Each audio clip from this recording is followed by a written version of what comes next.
Viewers আসসালামু আলাইকুম। যারা ঘরে বসে অনলাইনে জন্ম সনদ করতে চাচ্ছেন, আজকের ভিডিওটি মূলত তাদের জন্যই। আজকের ভিডিওটি দেখার পর আপনার জন্ম নিবন্ধনের আবেদন আপনি নিজেই করতে পারবেন এবং সেটি আপনার হাতের স্মার্টফোন দিয়েই করতে পারবেন। জন্ম সনদের আবেদনের পূর্বে কিছু বিষয় মাথায় রাখতে হবে। আপনার বয়স অনুযায়ী আপনার কি কি কাগজপত্র আছে সেই বিষয়টি আপনি খেয়াল রাখবেন। যদি আপনার বয়স 0 থেকে 20 বছরের মধ্যে হয়ে থাকে তবে টিকা কার্ড, মেডিকেল সনদ বা কোনো স্কুল সার্টিফিকেট এবং আপনার যে কর পরিশোধের রসিদ আছে সেই রসিদ কিন্তু লাগবে। এছাড়াও যাদের জন্ম 2001 সালের পরে হয়েছে তারা যদি অনলাইনে আবেদন করতে যান সেই ক্ষেত্রে কিন্তু আপনাদের বাবা মায়ের যে অনলাইন জন্ম নিবন্ধন নাম্বার আছে সেই নাম্বারটা কিন্তু লাগবে। তো আমি আপনাদেরকে মোবাইল ফোন দিয়েই দেখাচ্ছি কিভাবে আপনারা এই জন্ম নিবন্ধনের আবেদন করবেন সেই বিষয়টি। তো আমি আমার মোবাইল স্ক্রিনে চলে আসলাম। এখান থেকে আমাদেরকে একটি ব্রাউজার সিলেক্ট করতে হবে। তো আমি ক্রোম ব্রাউজারটি সিলেক্ট করলাম। এখানে আমাদেরকে সার্চ দিতে হবে বার্থ সার্টিফিকেট লিখে।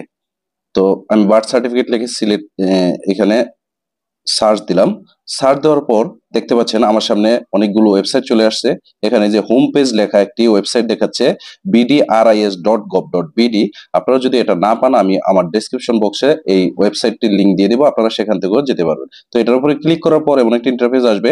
এখানে দেখতে পাচ্ছেন জন্ম নিবন্ধন নামে মাঝখানে একটি অপশন দেখাচ্ছে, যে আমি মার্ক করে আপনাদেরকে দেখাচ্ছি। এটার উপরে ক্লিক করতে হবে।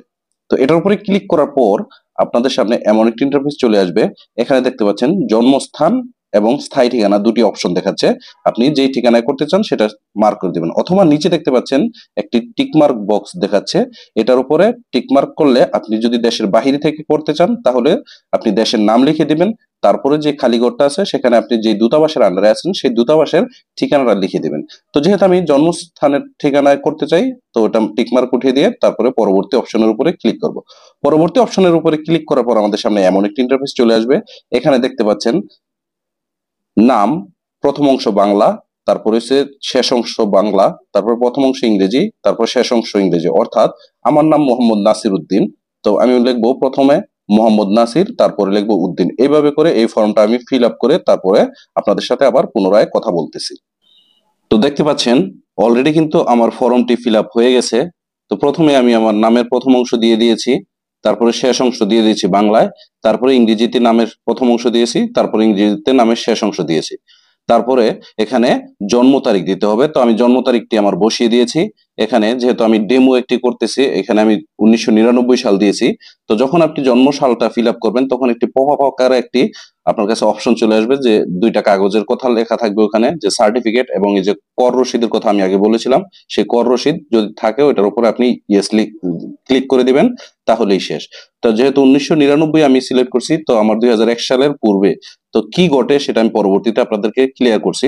তারপর দেখতে পাচ্ছেন যে আপনি আপনার পিতামাতার কততম সন্তান সেটা এখানে সিলেক্ট করবেন, তারপরে লিঙ্গ সিলেক্ট করবেন, তারপরে হচ্ছে দেশ, দেশ সিলেক্ট করার পরে আপনি দেখতে পাচ্ছেন এখানে বিভাগ সিলেক্ট করবেন, তারপরে আপনার জেলা, তারপরে হচ্ছে আপনার থানা, পোস্ট অফিস, এগুলা সব দেখতে পাচ্ছেন ফিল আপ করে আপনার গ্রাম, পাড়া, মহল্লা যা আছে এখানে সব ফিল আপ করার পর পরবর্তী যে অপশন আছে এই পরবর্তী অপশনের উপরে ক্লিক করতে হবে। পরবর্তী অপশনের উপরে ক্লিক করার পর আমাদের সামনে এমন একটি ইন্টারফেস আসবে। আপনারা দেখতে পাচ্ছেন এখানে কিছু ডার্ক কালার ঘর দেখা যাচ্ছে, অর্থাৎ এই ঘরগুলা কোনোভাবে আপনি ফিল আপ করতে পারবেন না যদি পিতামাতার জন্ম সনদের যে নম্বর আছে সেই নম্বরটি না বসান। তো এখন আমরা পূর্ববর্তী অপশনের উপরে ক্লিক করে একটু আমাদের জন্ম সালটা চেঞ্জ করে দেখি কি হয়। তো দেখতে পাচ্ছেন এখানে 2002 সাল দেওয়া আছে, আমি এখানে 1999 সাল লিখে দিচ্ছি। 1999 সাল লেখার পর এখন আমরা পরবর্তী যে অপশন আছে এটার উপরে আবার ক্লিক করব। তো পরবর্তী অপশনের উপরে ক্লিক করার পর দেখেন কি হয়। দেখতে পাচ্ছেন যে ডার্ক কালার ঘরগুলো ছিল সেটা কিন্তু আমাদের নাই। এখন এখানে পিতার জন্ম সনদ নম্বর, জন্ম তারিখ, পিতার নাম বাংলা, ইংরেজি, এইগুলা ঘর সব ফিল আপ করতে হবে। তো দেখতে পাচ্ছেন এখানে রেড কালার কিন্তু দেখাচ্ছে। তো রেড কালার দেখালেও এখানে যদি আপনি পিতার জন্ম সনদ নম্বর না দেন তাও কোনো সমস্যা নাই, জন্ম সাল না দিলেও সমস্যা নেই। এখানে আপনি শুধু পিতামাতার নাম, ইংরেজি, বাংলা এবং জাতীয়তা দিলেই কিন্তু হয়ে যাবে। তো আপনার কাছে যা যা আছে সেটা ফিল আপ করে দেন, আমি ফিল আপ করে নিচ্ছি।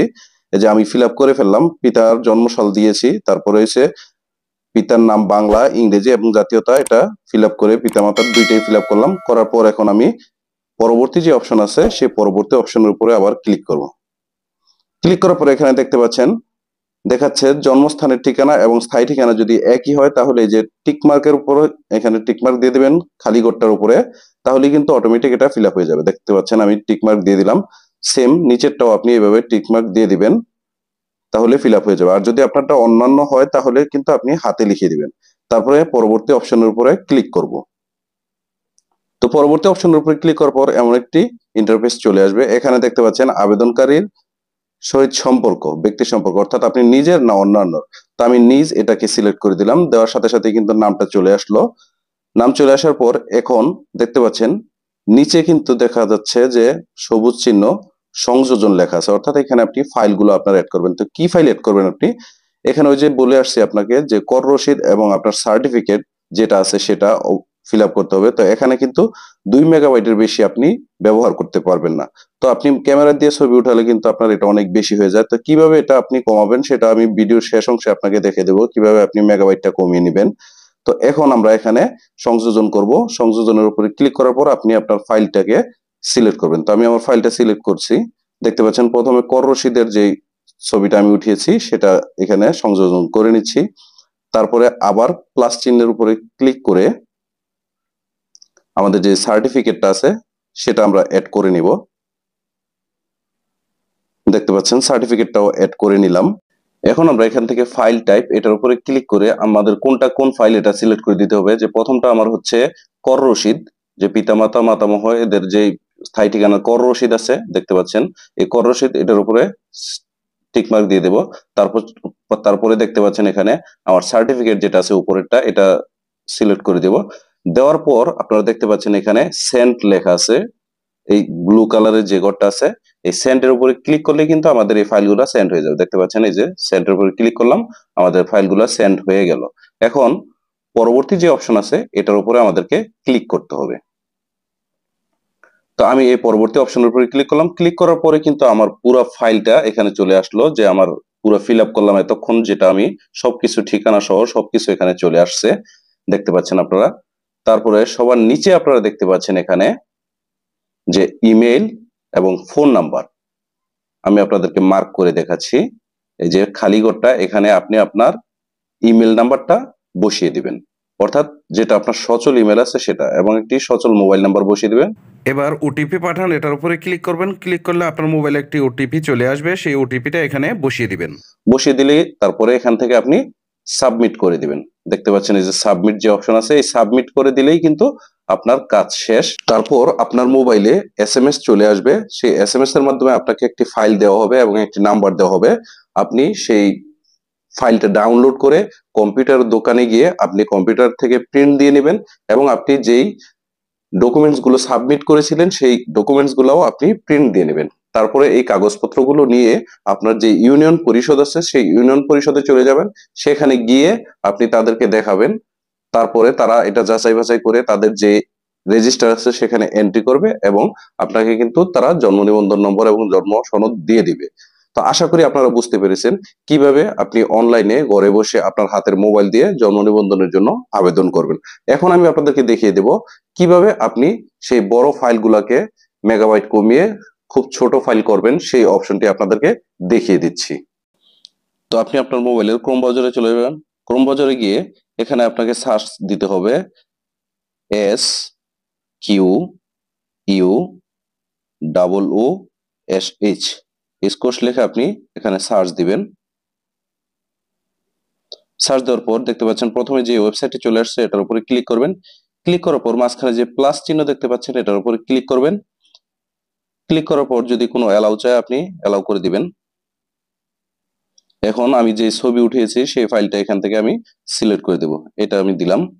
দেওয়ার পর দেখতে পাচ্ছেন এটা আমার 2.58 MB, এটা দেখতে পাচ্ছেন আমার অনলি 680 KB হয়ে যাচ্ছে এখানে। তারপরে এই ডাউনলোডের উপরে ক্লিক দিবেন, নিচে দেখতে পাচ্ছেন আমার ফাইলটা কিন্তু ডাউনলোড হয়ে গেছে।